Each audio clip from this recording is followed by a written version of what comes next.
starts up the middle. Now he pulls it back. Now he peels around left. Now he throws it in the end zone. Touchdown! Cowboys win! Off-season storylines for the Dallas Cowboys, who continue OTAs today. Dallas selected defensive players with their first 3 picks in the 2017 draft. And unlike this year, last time, Dak Prescott going through the offseason knowing he's the Cowboys starter, led the team with 13 wins last year, tied the most by any rookie in league history. And Ezekiel Elliott, his fellow rookie, taking part in OTAs yesterday. He was forced to sit last week following a minor car accident. Led the NFL in rushing as a rookie last season. For more, we welcome in our Cowboys reporter Todd Archer from Frisco, Texas. So we have Zeke, a Pro Bowler in his first year in the NFL, and yet the team wants to expand his role. What more can you tell us, Todd? Well, the Cowboys' MO here on offense will always be about Ezekiel Elliott's ability to run the ball. But, Hannah, they want to get him more involved in the passing game. Just 32 catches last year, 1 touchdown, an 83-yard screen play against the Pittsburgh Steelers. They want to make sure that they're using Elliott to his fullest capabilities. Last year, as a rookie, they didn't want to overtax him. He played 716 snaps, missed the final game of the season because he was in a situation where the Cowboys they didn't want to overwork him, and they didn't want to play him in the last regular season game because they were going into the playoffs. But now they want to get him involved in the passing game. DeMarco Murray, in each of his last 2 seasons with the Cowboys, he was able to catch at least 50 passes on the season in each of his last 2 years. Don't be surprised if you see Elliott top that category as well. And meanwhile, as the entire world knows, in early April, Tony Romo decided to leave to pursue a broadcasting career. And we heard yesterday about his locker still being intact there. I think I lost you. Did I leave?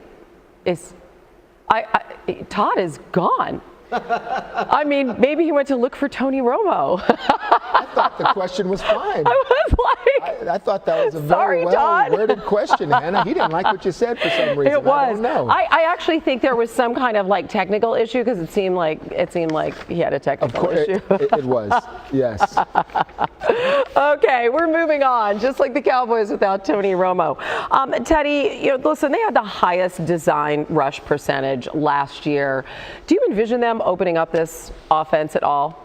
I would say maybe that's a part of their scheme right now in May and June, what it is right now. But I'm sure there are a lot of Cowboy fans saying, no, don't, just keep it the way it was. And I agree, that's the way it should be. Because sometimes in the second year of a quarterback, and he's coming off of a year like Dak had, sometimes coaches get cute. They get cute. Is that just because they want to top he exceeded expectations last year, and now it's like, oh, he's got it. He's got this. Yeah, I just think offensive coaches especially think that we have so much more that we could use, that we can put on his plate, that now he's able to handle. Let's see if he can handle it and be the next Peyton Manning or the next Tom Brady, rather than saying to themselves, this is what got us here now, this is what we were successful at, and now let's do more. Now, I do agree with using Zeke more in the passing game because that would be safer, high percentage throws for Dak. But just to say, on a regular basis, let's put 5 wide, go empty, let him do this because he had the good year last year. Mm-hmm. We know he can progress. This is experimentation phase right now in the NFL season. It's almost like when you're cooking pasta and you wait 8 minutes and you take a noodle and you throw it up against the wall. Now that's supposedly really not the way to do it. Yes, it's an old Italian trick. That's what I do. It's what my father used to do. Right, and if it sticks to the wall, it's cooked. If it drops, it's not. And I just think that's an analogy of what NFL coaches, staffs do in the mini camps, the OTAs. Let's see how we can push them, involve Zeke a little bit more in the passing game, see what Dak can handle, as long as it's right now.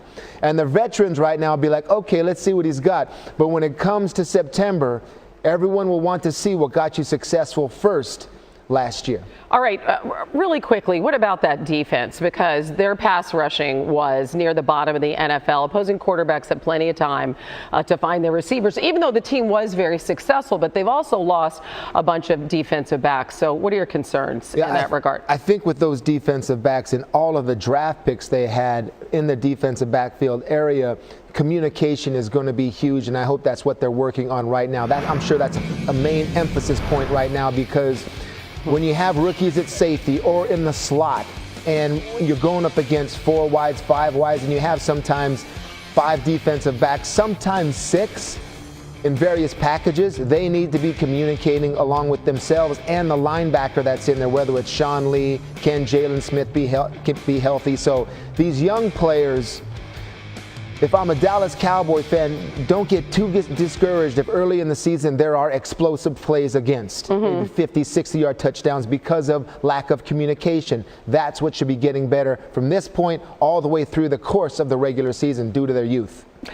You mentioned a few minutes ago pasta and cooking, and I think you've got this on your mind because later on today we just saw you with Bobby Flay. I mean, you lost the cook-off last year to Herm Edwards. Yes, it was judged by B. Flay. I mean, what is your plan? So what is your plan to win the rematch? Come on, Teddy. I tell you, last year, Hannah, I did my research like I always do. Well, my wife did my research for this. Bobby Flay was a fan of green chili. Right. Green chilies. So I put green chilies on my burger with pepper jack cheese. Right. I toasted my bun. I had it at medium. You toasted the bun? Yeah, I always do. I put it at medium rare. Herm took the burger and squashed it on the grill. He likes well done. And Bobby Flay was like, well done. What are you doing, coach? But he still won because he's a New Yorker. Now you got you New Yorkers. You got the bias, clear bias. You got ripped off. They don't like New England. What do you have planned for today? Well, quickly. I'm going to throw some surprises out. He talks about crunching his burger, maybe throwing some potato chips in there or something. Okay, like that sounds good. Maybe that'd be good. All right, well done. I got to do it. I got to do something. You got to do something too. Yes. Uphold. I mean, you're a Super Bowl winner, for goodness sake. All right, Teddy. All right, Thanks. Thanks.